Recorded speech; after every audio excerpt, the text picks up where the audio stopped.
Welcome to the ThunderCast, your martial athletics podcast produced by the fans, for the fans, with your hosts, Russ Livingood and KD Hugnall. We're bringing you the thundering word on the thundering herd each and every week, so keep it right here. The ThunderCast is on the loose.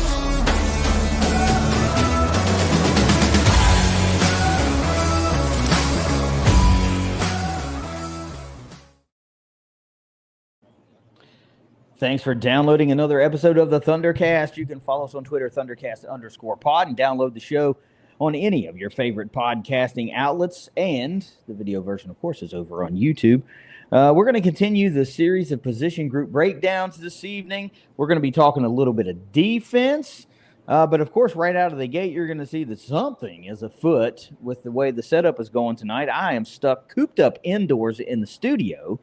But Russ is outside living life down in Huntington, West Virginia. Dude, what is going on with the setup tonight? Well, so a little bit of logistics, and it's weather related. You know, my backup studio, when I'm not in the Southside Suite, which is right over here, is on the third floor of my house. And it is a brisk 125 degrees up there, if I had to estimate. So I had to find a place to do it. And I said, you know, got a little shade out here on the patio. I'll just do it outside, and all I had to do is make sure the audio was doing fine. And I think it is. So yeah, sounds good. It looks good.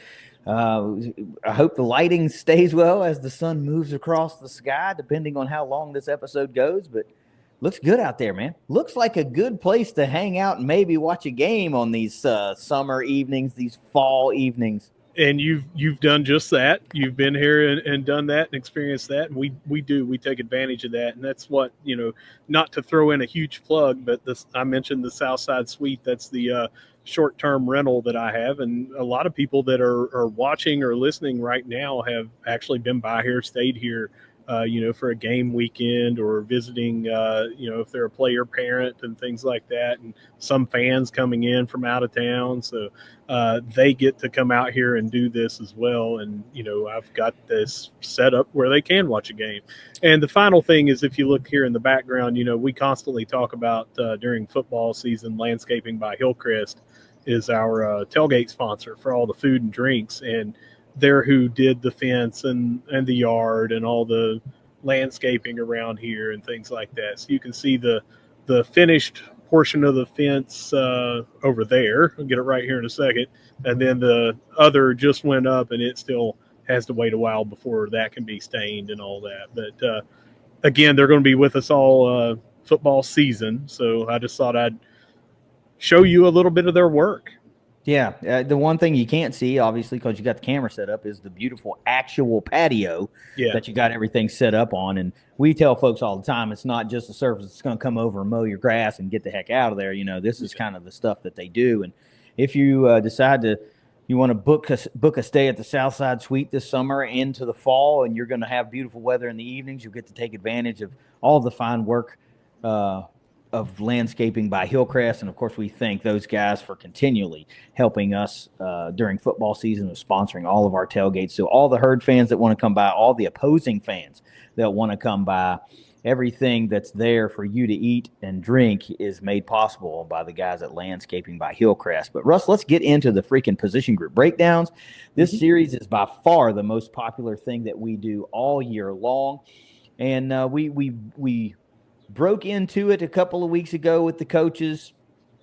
We did a little offensive line. We talked some special teams. Now we're going to flip back to the, I don't know what you call it. We'll go defense tonight. We're going to talk about linebackers, and we've got all the details that we could drum up about this linebacking core and the moves and the ins and the outs.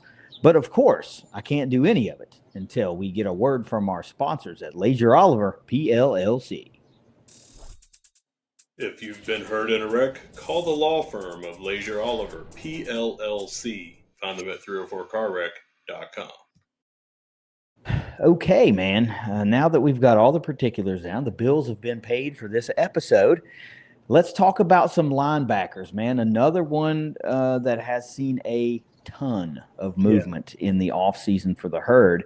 And out of the gate, if there's going to be one, if you had to put your finger on one position group and go, I'm not worried about it because of the coaching staff that we put in place. I think you're going to pretty quickly point to linebackers as one of the top of the list.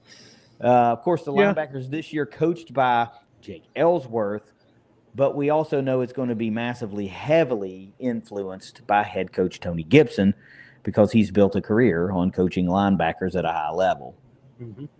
There's not a whole lot of returning players on the roster as it appears as we are recording. Chasen Clark is the only one that I can find that appears on the 24 roster and the 25 roster currently. There may be some other ones that just have not made it to an updated roster. If you've had those notes, I'd love to hear them. There are two. You mentioned Chasen Clark, and also Donovan Garrett was on there last year and is returning this year. Not sure if he even played, if he played special teams or whatever. But this was going to come out at some point, but in the episode. But I believe we had 3 snaps returning from linebackers last year. Wow. Yeah, this is simultaneously one of the position groups that a fan could be petrified about, but a fan could also be really excited about because of some of the other things that are in place. So let's talk about that. We've got the returning players out of the gate. Now let's talk about who exhausted eligibility. Of course, that was J.C. Anderson, big playmaker for many years for the Herd. It was one that I wish, like in a transition year like this, if you had a guy like J.C. that had just one more year, that would be so impactful for some continuity to that room. But man, as it stands, the continuity is at almost an all-time low. You know, I didn't know the number of snaps, but if it's 3, it's hard for me to envision a Herd team year over year where that few snaps remained on the roster. I've seen that mentioned. I mean, it's nothing that I've sit down and seen play snaps recorded on herdzone.com, but I have seen that mentioned, and it was 3, and I think all 3 were Chasen Clark. Yeah, well, it had to have been. I would assume because last year Donovan Garrett, I do have him here. I just must have overlooked him on the 24 roster. He's a redshirt freshman on the 25 roster, so he was obviously a true freshman last year. I doubt that he made any meaningful plays or meaningful snaps from a defensive standpoint as a true freshman. Let's talk about the portal out, man, because it hurt the Herd big time. You know, Jaden Yates hits the portal. Landon Watson hits the portal. Leon Hart, Mathis Haygood, Ashton Heflin, Zach Howard, Trey Dunn in and out, and Messiah Petty all gone for the Herd this offseason. There's another one on there, too, and a couple of those, you mentioned Trey Dunn in and out. I think Zach Howard was the same. Yeah, I think so, too. But Monroe Beard III, he got some meaningful playing time, especially in that James Madison game. Due to some injuries, he got to play a lot. I couldn't find if he actually transferred, but I know he graduated. He graduated from Marshall, but he is now a defensive analyst and linebacker assistant at ETSU, where he came from to here, if I'm not mistaken. That's where he transferred from. But I was kind of confused if he was trying to look for a place and then just decided, you know what, I'll hang it up, or if his eligibility had been exhausted, because we had him listed as a junior and I thought he had 2 years to play. He may have just decided, but no matter what, he did not transfer to another school per se. He is now in the coaching ranks. Yeah, and that's a unique one, right? You usually don't see guys with eligibility potentially remaining that hit the portal but don't portal. They instead just kind of go into portal purgatory and decide to start coaching. So, of course, we obviously wish Monroe the best of luck, because now he's forever a son of Marshall. He's not going to play somewhere else. He's our guy, and now he's in the coaching ranks. And, good for him. And that's one I did have a note on, but it was just a weird portal out type thing. So I'm glad you brought that up. Yeah. Now, so if you're counting, that's 9 out, including Monroe Beard. Yeah. Well, technically, I don't know. The 2 guys that in or out, you can count them if you want, whatever. But it's 9 games. I've also got on here, I've got those 9 names, but I didn't do the in and out guys because they technically never played beside the spring. But I've also got Devin McBride. He was listed last year, not on this year's roster. But I have not seen a transfer portal entry or him going to another school. And Gary Jones Jr. has transferred out, but he's still in the portal. There's no landing spot for him. So neither one of those had any minutes to play. I think they were true freshmen last year, if I'm not mistaken. They just currently are not on the roster, but that roster, as you and I have talked, is outdated on Herd Zone. They have not done the update until all the things have transpired. So that's just maybe a couple of names to keep an eye on. Yeah, there's going to be cracks in the system here for us because we do the best we can do. We can't see everything. And I'm going to continue to pound the drum that, in this era where fans really are trying to do all they can to keep track of who's on the roster, they really should do a better job of keeping that roster updated on Herd Zone. A once-a-week update is not a big deal, man. I don't know what we're trying to hide or keep secret or cards close to the – I don't know, but, it sure would – the fans sure would love to be able to have a semi-accurate roster.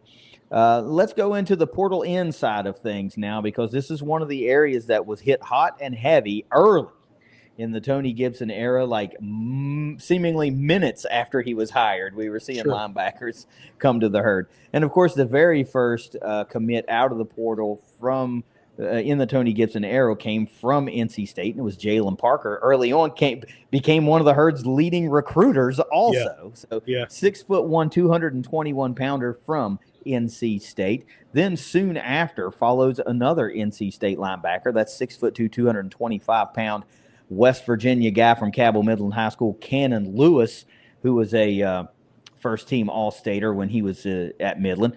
Then you get – I'm going to list him as a linebacker. I think he's going to be one of those hybrid-type guys. That's Kerrion Martin, 6'1", 220, another West Virginia guy from Capitol High School. He comes to us from Youngstown, but he went to Youngstown from us, so he boomerangs back to the Herd, and we're glad to have him back. I thought he would have been impactful had he not left, so it's really good to have Kerrion back. And then Jabril Al-Amin, 6'3", 215, comes to us from Conference USA champion Jacksonville State. Then you get Javay Gilmore, the 6'4", 235-pounder from Mississippi State. Jalen Marshall, 6'2", 225 from Wofford. Rashawn Carr, 5'11", 210 from Campbell. Then a couple more in-state guys that hit the portal to come, back home to the Herd. Zane Porter, 6'3", 210. He was at Morehead State. Comes from Spring Valley though, so he's actually a Huntington type guy. And then Jaden Johnson, 6'1", 209, comes to us from Lindenwood, but went to Lindenwood from the Herd.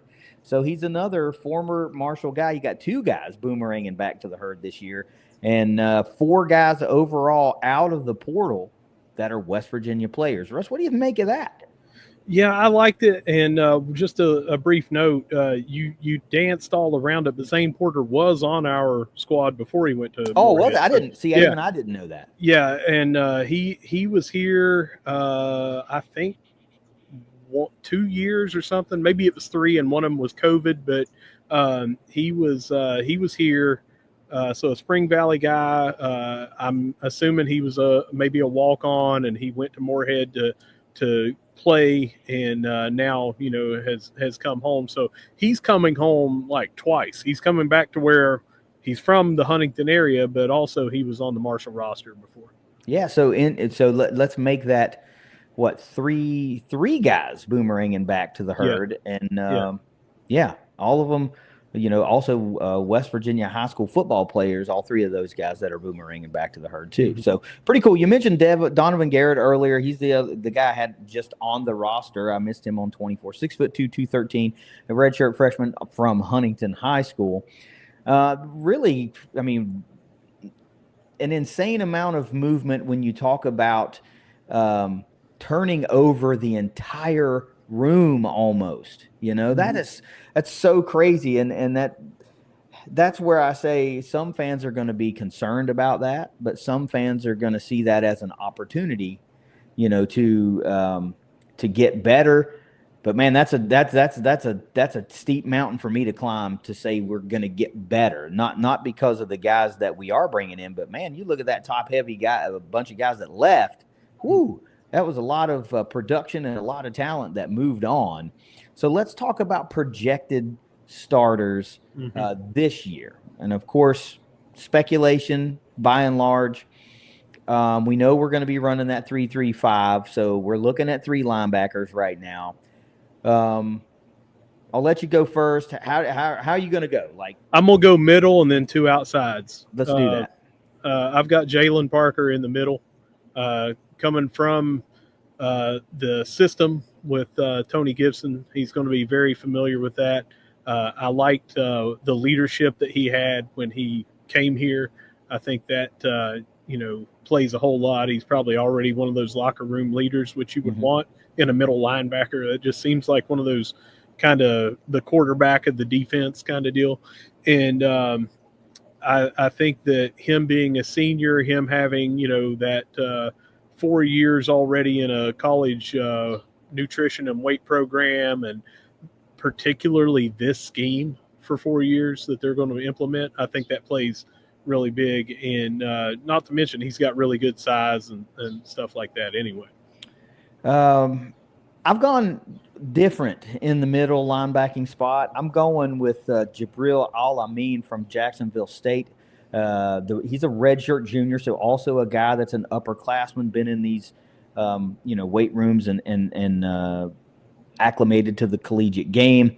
23 games at Jack State overall, 40 total tackles, 1 tackle for loss, but he has over half of those tackles came last season in 2024, and he plays championship football. That's something that we obviously covet in Huntington, West Virginia, guys that know how to win and guys that have been productive, but there's a lot of familiarity there with the offensive side of the staff. And I can't say you're wrong, being as both the linebacker coach and the head coach are NC State guys. Yeah. And I think it says something that Jalen Parker was the very first guy to say, I'm coming too. Yeah. So excellent pick. I just went a different direction. And he was a middle linebacker there as well. So it's not like I'm saying I think they could make him into a middle linebacker. Yeah, right. Yeah, he was there, so he was a middle linebacker there for 4 years. So that's real heavy on why I put him there. Yeah, I mean, it's obviously sound reasoning. Who's your first outside linebacker? I don't really care which side we're talking about, just an outside linebacker. I don't know. I'm assuming we're doing Mike and Sam, and I don't know who's going to be where and if they'll always be the Mike or they'll always be the Sam or whatever. But I've got Javay Gilmore as my number 1 outside linebacker there. I think that what we saw from him in the spring game kind of solidified that for me. He absolutely took over an entire series there, at one time. So I think that to me is maybe my biggest lock that I have. Yeah, and surprisingly, also a lock for me on the outside, 6'4", 235.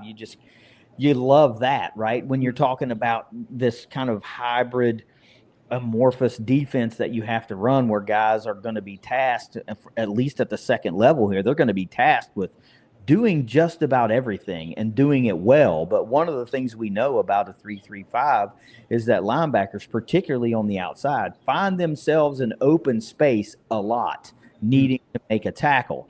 And when you have SEC type talent that's coming to your defense, I think you're going to trust one of those guys in one of those roles. And 6'4", 235 redshirt junior, 24 games in his career over at Mississippi State. The production doesn't blow you away, just 2 tackles and 1 tackle for loss. But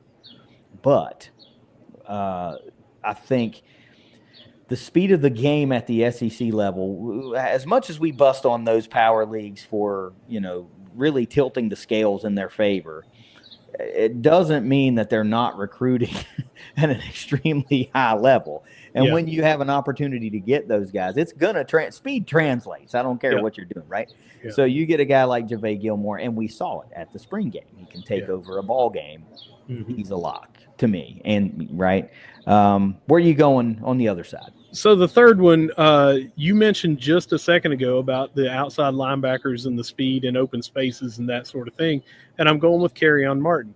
We have him listed here as a linebacker. His commitment showed that he was going to be a linebacker when they announced it. He was a safety with us before. He's got that defensive back speed. And I feel like, he is a hard-hitting safety, or was, and now they're going to have him up. Not to be unfair to him to compare him to DJ Hunter, but that's kind of what DJ Hunter was in that hybrid role, and he did it very well. I think that we see him on the outside to provide some of that speed and to provide a little more of the hybrid. You're almost at that point in a dime package at sometimes, but you've got him in a linebacker role. Mm-hmm. I don't think your reasoning is off, but I differ in the opinion as I feel like Kerryon fits better into that rover role because that's meant to be your hybrid position on the field, right? Mm-hmm. He could easily line up at outside line and probably will a lot, or at times. But if I'm going more of a traditional linebacker type linebacker instead of Kerryon, who I think fits better in that rover role, I'm going Cannon Lewis, right? Because he is a absolute tackling machine. Now, 6'2", 225, he's going to be a redshirt freshman for the Herd, but he comes in that NC State pipeline with Ellsworth and with Tony Gibson, right? And there's a reason that you go from Ona, West Virginia to Raleigh, North Carolina to play linebacker for those coaches. And it's obviously because you do what they need you to do really, really well. Yeah. Red shirt's in 2024, so he doesn't get any game action really, but already acclimated to the college game, already in that strength. We don't have to worry about those growing pains. We don't have to worry about how that is going to work. But let's go back to high school. In his senior season at Midland, the stat line is video game-like, man. 181 total tackles, 90 solo tackles, right? 4 sacks, 18 tackles for loss, 3 fumble recoveries, and a first-team All-Stater. There were a lot of people around our social media circles that kind of went berserk when Cannon Lewis decided to say, hey, I'm coming to play for Marshall. Mm-hmm. And I think it's going to be one of those scenarios where he can come in early, maybe make some waves early, and now all of a sudden you've got that guy that is an instant fave. He's going to fall in that category with the Owen Porter and with the Logan Osborne and with the Ethan Payne, right? He's the local kid that people just want to cheer for. So give me Cannon Lewis. But I think with all this, the 3-3-5, you're going to see a lot of linebackers play. It's not going to be 3 guys. You're going to see a lot of guys play. So the 2 that you had mentioned, I have in heavy contributors. That's, is Cannon Lewis. He was my closest to being a starter, and that was for that 3rd spot there with Kerryon Martin. Here's my reasoning, and it's more of I couldn't know anything that I'm talking about when it lines up on the field this way, but I kind of see him to be that heir apparent middle linebacker that Jalen Parker is going to come over because he's the senior that's been there and done that and had 4 years in it. And you've got the very first year of his eligibility in Cannon Lewis. And I see him playing a lot, but I see him like getting ready to take over that role for the next 3 years. Mm-hmm. So I see that kind of the Kerryon Martin upperclassman, senior, been here before.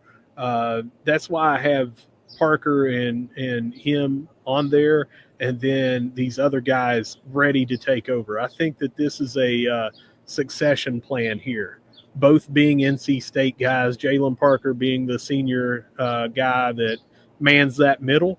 Mm-hmm. And we're not talking about like he starts and Cannon Lewis gets 8 snaps this year. We're talking about heavy rotation.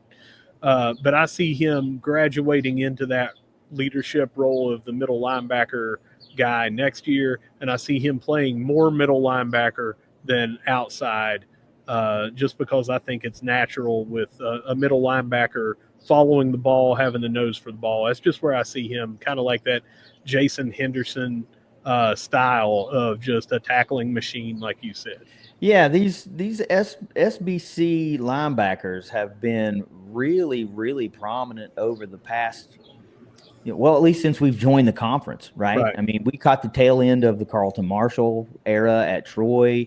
Jason Henderson is what he is, and I mean, even injured last year, people were talking about the guy, and he wasn't even playing that much. Mm-hmm. And we've had some great ones, and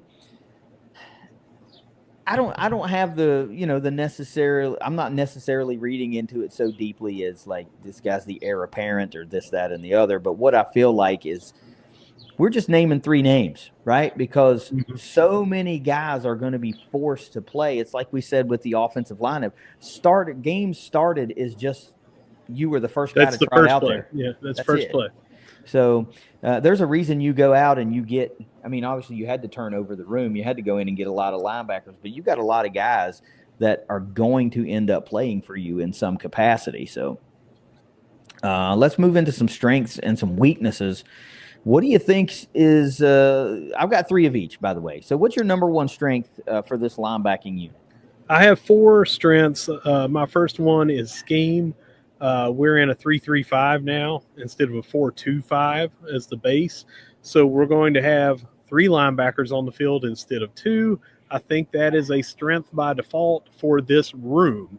That, you're talking about the production lost. Well, in 2 linebackers sharing all those linebacker tackles, it's almost like it was elevating their stuff. Now you're going to have 3 guys.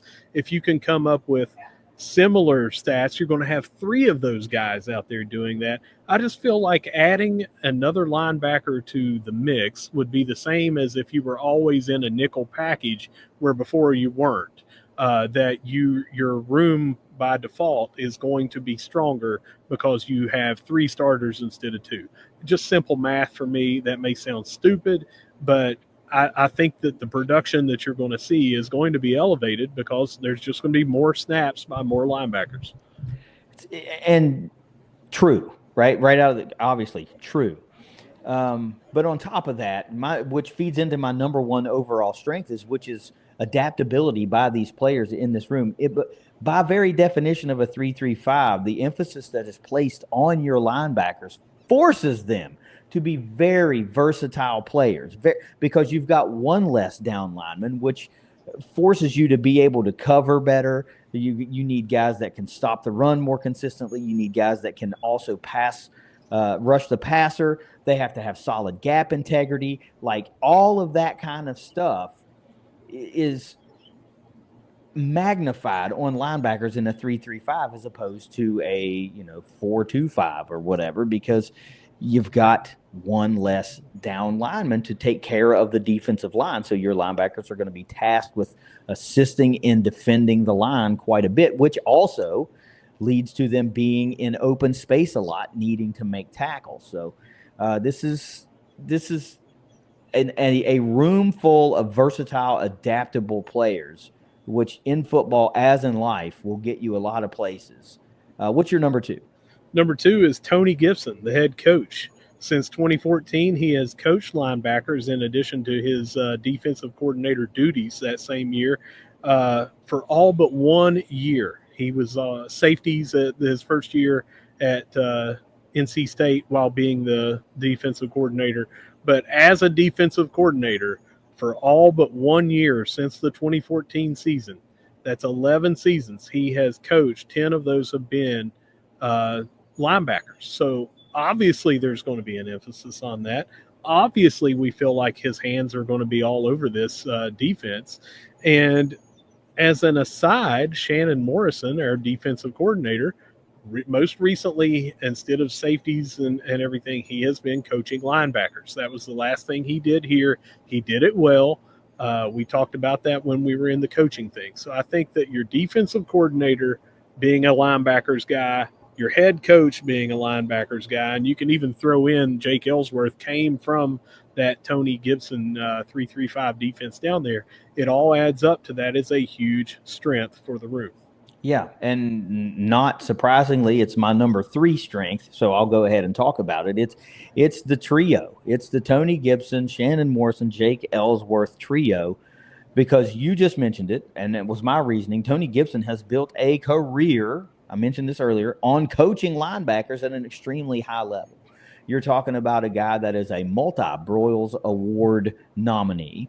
And Jake Ellsworth is now part of the Tony Gibson coaching tree, as this is his first position group coach, his first assistant coach role. This is part of Tony's tree now. And Shannon, do you even have? We don't have to talk about Shannon. We know how great Shannon is, right? Yeah, I mean, I love to do it just because he's one of our guys. But that trio of coaches, that is pounding home the nail of some fans could be worried when you're overhead looking down like, holy crap, we lost everybody. We had to rebuild the room. But if you zoom in a little bit and you go, well, but wait a minute. Once we get the guys we need in there, you've got 3 guys that know linebacking extremely well. And 2 of those 3 guys know the 3-3-5 extremely well. Yeah. So what is your number 3? My number 3 is the size and athleticism from top to bottom, but specifically, you mentioned it already, 6'4", 235 on the outside, JaVale Gilmore. He was good enough to go to Mississippi State and be recruited from there. And if you look at his offer list and everything, it speaks for itself. And if you're recruited as a 6'4" linebacker on the outside in the SEC, typically you have a lot of things to offer. You've got a lot of potential. They can go out and get pretty much whoever they want. So if they can go out and get whoever they want, like you said earlier, you might as well take a look at those guys if they can come here. But overall size and athleticism, I think that plays too, not just the bigness of all of them. You look at Kerryon Martin, who is going to be in that hybrid role. He's got to have really good coverage and things like that from his days as a safety. So I think that athleticism is going to play very good dividends there as well. I think when you continually talk about the size of this room, and the everybody -1 is at least 6'1". They're all 2 in between that 210 and 235 thing. So they're all kind of mirror images of one another. So there's obviously an archetype that they want for this defense, and they went out and identified 9 guys that they feel like can help push this defense forward. My number 2 overall strength is you went and found a room full of sure tacklers. You have to. Again, by very definition of responsibility in a 3-3-5, you have to have sure tacklers at the linebacking level. You have to. Perhaps more so than any other level because of what they are asked to do. These guys have to be what you would call a Swiss Army knife. They have to be able to do it all. And of course, if you can't make a stop when you get there, you're a liability to a defense. And that is something that's not going to play on a Tony Gibson defense. So that he's gone out and found sure tacklers that if they get a hand on you, I don't even think they got to get both hands on you. If they get a hand on you, you're not going to go much farther before somebody else is swarming to give you a lick, right? Huge strength, adaptability, and versatility coupled with sure tacklers, and then coupled with a trio of killer coaches.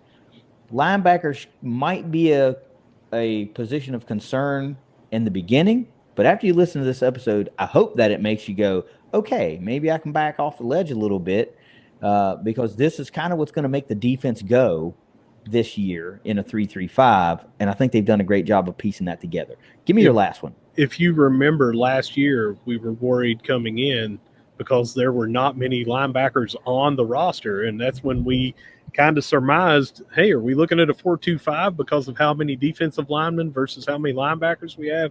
We ended up now we're talking about, man, can we replicate the success we had at linebacker last year? Mm-hmm. So those positions, it's a legitimate concern sometimes that fans have, but they can go from a question to a unabashed strength very, very quickly. Mm-hmm. My fourth and final one is that several of these transfers, you've talked about it, I've talked about it, but they come from big programs. I just talked about it with Gilmore. And while that does not necessarily mean it's going to translate over to great success, historically, those teams have recruited and signed great athletes because they can, you know. So I think that the types of guys that we've brought from the NC States and from the Mississippi States and things like that, I think that is going to help quite a bit. And I'll even throw Jacksonville State in there because it's not someone that came from a lower level, and that's not a position that roster spot wasn't a true freshman coming in that is going to have to acclimate himself. So I feel like the experience where they transferred and the schools they've transferred from is going to translate into a ready to hit the ground running linebacking core game one. Well, and even to add to that, even the guys that are coming from smaller schools, quote unquote, smaller schools, they've been here before. Yeah. Many of them have been here before. Right. So, and we've seen them play. So, excellent strength, excellent strength. Let's flip the script a little bit and go into some weaknesses here, and start me off with your number one weakness. I only have two, so if you go first, that would make it. Yeah, you go first, and you can start and end it. Okay, well, of course, my number one or weakness is the lack of in-game production among at least my projected starters. We differed by one, but it's still probably going to be a weakness, even if I take into account your projected starters. There's just not a lot of stats among these guys that you can kind of hang your hat on and go, okay, well, we've at least got this one guy who's 100 tackle a season guy. We know we've got that. We don't have that. We're going largely on potential and scheme and coaches to get these guys prepared. Now, they're not out here teaching talent, right? These kids obviously had to be good enough to make it to the Division I level, and some of them made it to the highest levels of football at the Division I level. So they can obviously play, right? I mean, even Cannon Lewis is just a redshirt freshman. It's not his fault that he didn't play last year. But if you go back to high school, it's pretty damn hard to get 180 freaking tackles in one season in high school football. So, but still, you have to call a weakness.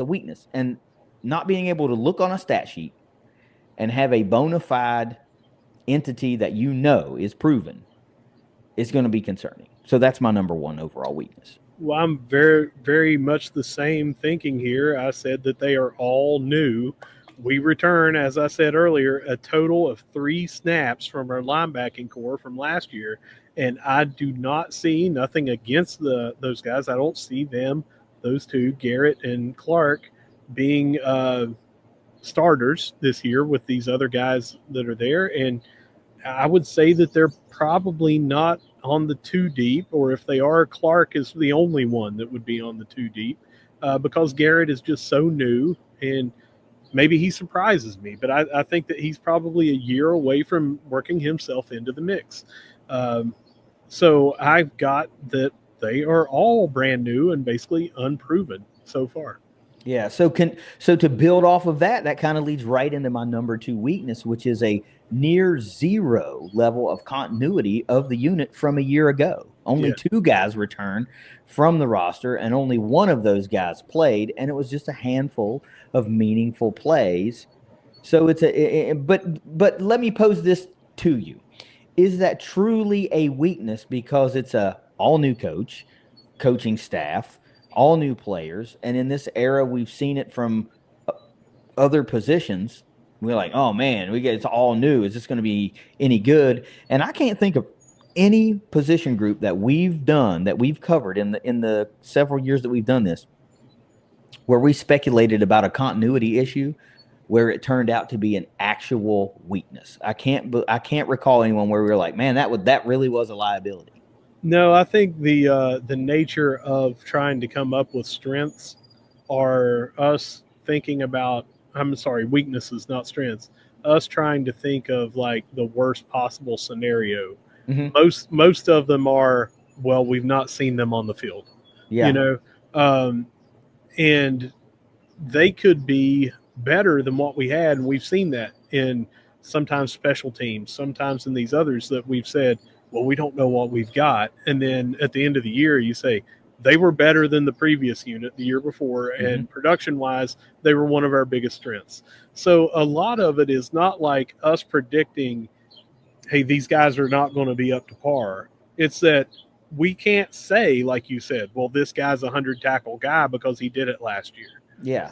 So by nature, that's all this is us worrying of this might be that way, but we're not saying, hey, these guys are not going to be good. Obviously you're not,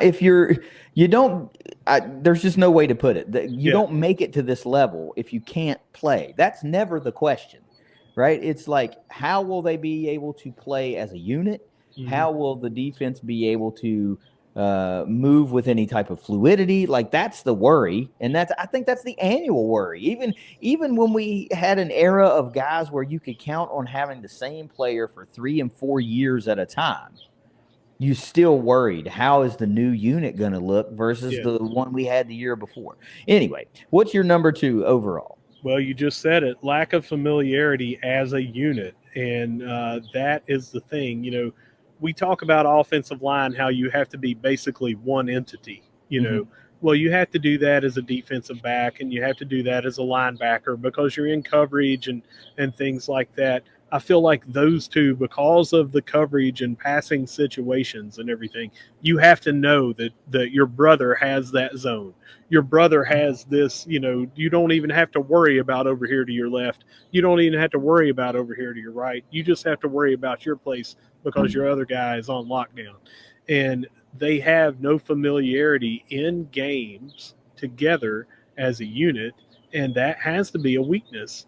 But it may, game one, we might say, well, they're there. They've been practicing. They've been, they build it up, and the coaching has them exactly where they're doing it and working in lockstep with each other. And we won't have to worry. But right now, it's a weakness to me.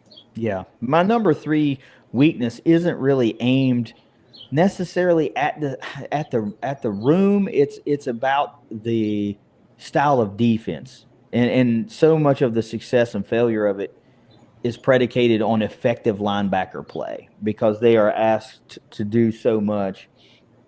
It's just that if your linebacker core fails to effectively execute their roles in this 3-3-5, it's going to lead to an overall failure of that defense. And for the other reasons we listed, that to me makes this a weakness. It's so much new and so much unknown for us, and we know that what this 3-3-5 means to that position group. It's just like, okay, if it goes off the rails, then it's really going to go off the rails, and that's really all there is to it. Notes on strengths and weaknesses before we head into these questions? No. All right. Who's the biggest loss from a year ago? It's Jaden Yates, and as good as Landon Watson was as well, Yates, I have him down not just for that production last year, which was really, really top-notch in the conference, and nationally he ranked very well. But it's not just that. It's that he had those years available ahead of him that you think that naturally he's going to build on and get a little bit better as he matures and gets more into that. And now he's not going to be here.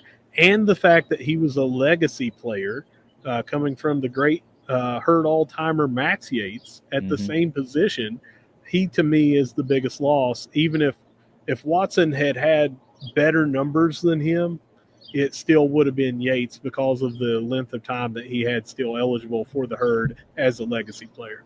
Yeah, but it makes it the easy choice because Watson did not have the numbers that Yates had, and he absolutely looked like he was on the way to being an all-time great player. Yeah. Right? And for all those guys that are like, Max Yates was an absolute beast, which he was, and then you get a second-gen player, they're like, man, is he going to be as good as Max was? Sure looked like he was on that road. It's hard to say if you're going to have, multiple all-conference years and turn into being a Hall of Fame player. But without a strong start, you probably aren't going to have that type of career. And Jaden's had that strong start. I just thought of another reason why. On top of all that we've already mentioned, his loss of being on the roster means we also lose Max in the stands and the pregame tailgate. So that makes it a huge loss as well. I loved being on the road and being down at Southern Miss, and I walk out as I'm heading back from the tailgate towards my car, and I see Max outside where the bus is going to be so he can say hi to Jaden, and he's there with his wife and everything. And that guy is an absolute modern-day samurai, and he's a monster in the stands too, yelling and all that. So we're going to miss Max as he's cheering on Jaden down at Ole Miss. Yeah, of course, I wish Jaden the best. I hope he does a phenomenal job down at Ole Miss and gets to maximize his talents down there. But, we're always open for him to boomerang back to Huntington too, because, yes, that gets us Max back in the stands. Throw a set of shoulder pads on that guy, because if it's 3rd and 2, he's going to make the stop, right? Yeah. They're going to be calling for the punt team, right? So we need I love that energy. I love the energy of Max Yates, but Jaden Yates by far the biggest loss from a year ago. They're going to be calling for an ambulance is what they're going to be calling. Who are you most excited to see from this unit this year? It's Gilmore, man. It's that athletic big body on the outside, and from what I saw in the spring game where he just took over. During that series, like I said, it was one play and you're like, oh, well, you made a good play. And then the next play he dominated. Then the next play he dominated. And you're like, if this is a glimpse of what we can see him do in conference play, of just take over a game when it's needed, that's who I'm excited to see. Not surprisingly, that's also who I'm most excited to see. You just can't teach 6'4", 235 that can move like that. Those guys don't often find their way into Kelly green and white. We've had some guys that obviously can move. We've had some star-studded linebackers in our history and in our recent history. But when you can do it on a 6'4", 235-pound frame, I think it just amplifies like the visual of that, and I think there's a lot of fans that are excited to see Javay Gilmore on this defense. And I'm one of those guys, man. Who's your breakout player? Well, it's Gilmore, and it's for those exact same reasons that I just said. I feel like he's going to come here much like a Kalen Laburn was that breakout guy on the running back side and the offensive side of the ball. I think at times we're going to see a man playing amongst boys in Gilmore with that size and that speed and just the explosiveness that he showed me. So I think that he is going to break out in a big way and become a name across the conference and maybe even nationally. Yeah.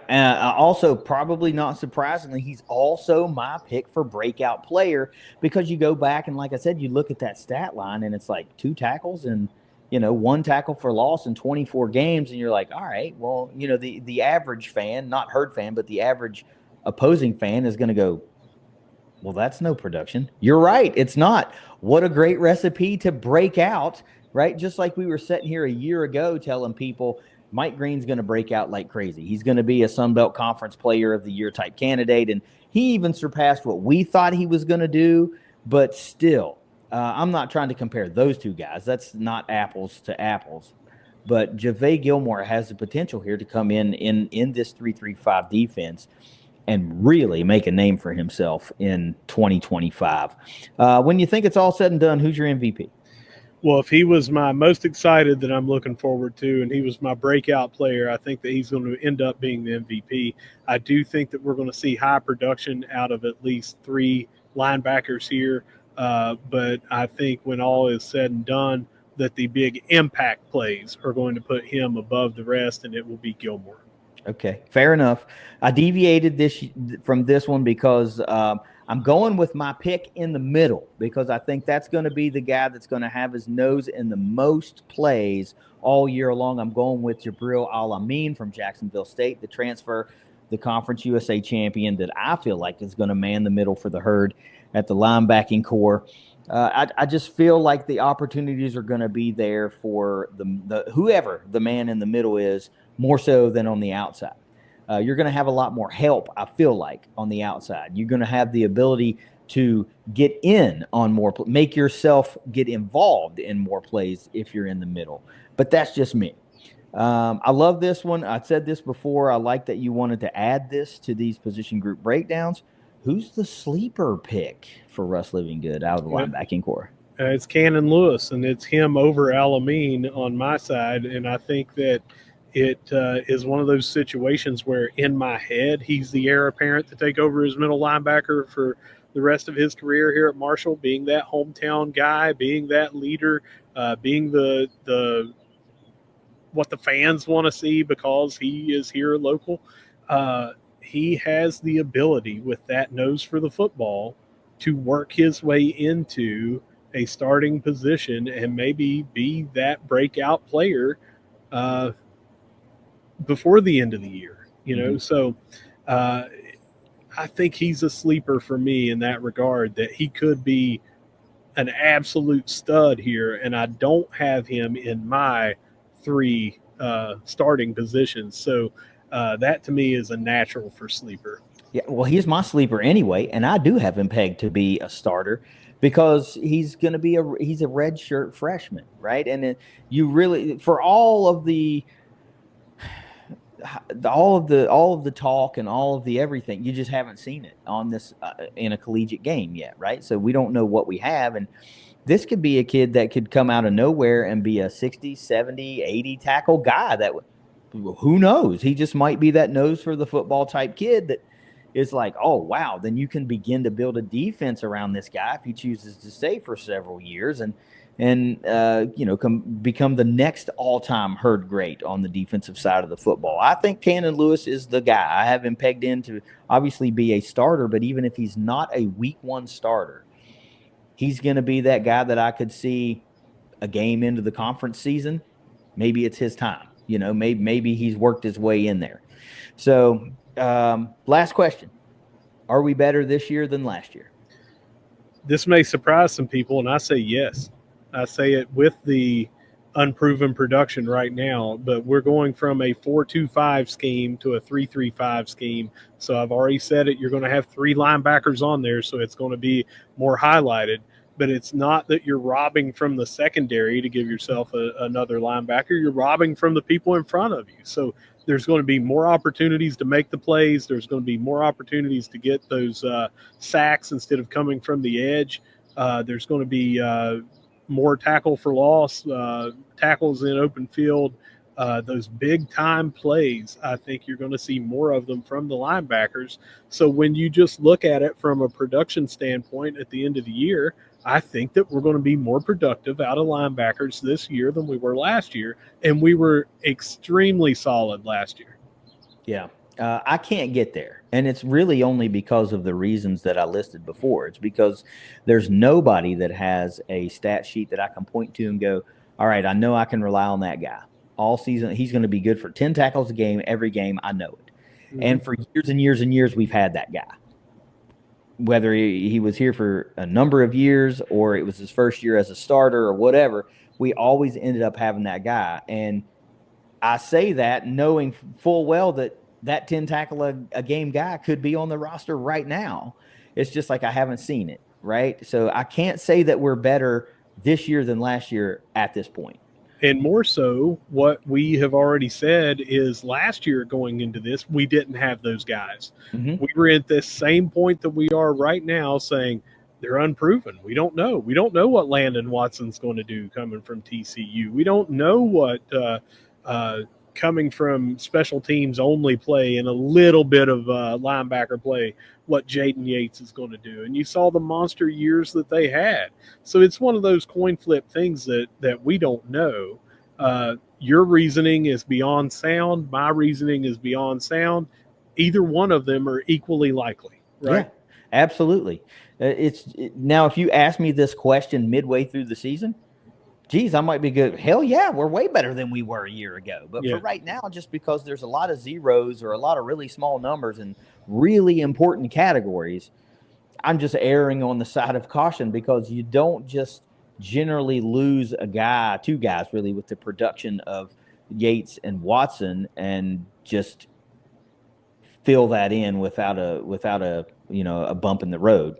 Any final words before we get out of here? If not, take us the heck out. Yeah, so whether you see us at the Jack, whether you see us at the Joan, or whether you see us over here outside of the Southside Suite on the patio in a beautiful, beautiful summer evening, no matter where you see us, we're going to be saying, go Herd. Go Herd. It's the ThunderCast. The position group breakdown series will continue next week. We're talking about one of the positions that everybody's excited about. That's the running backs. Hang with us. Later.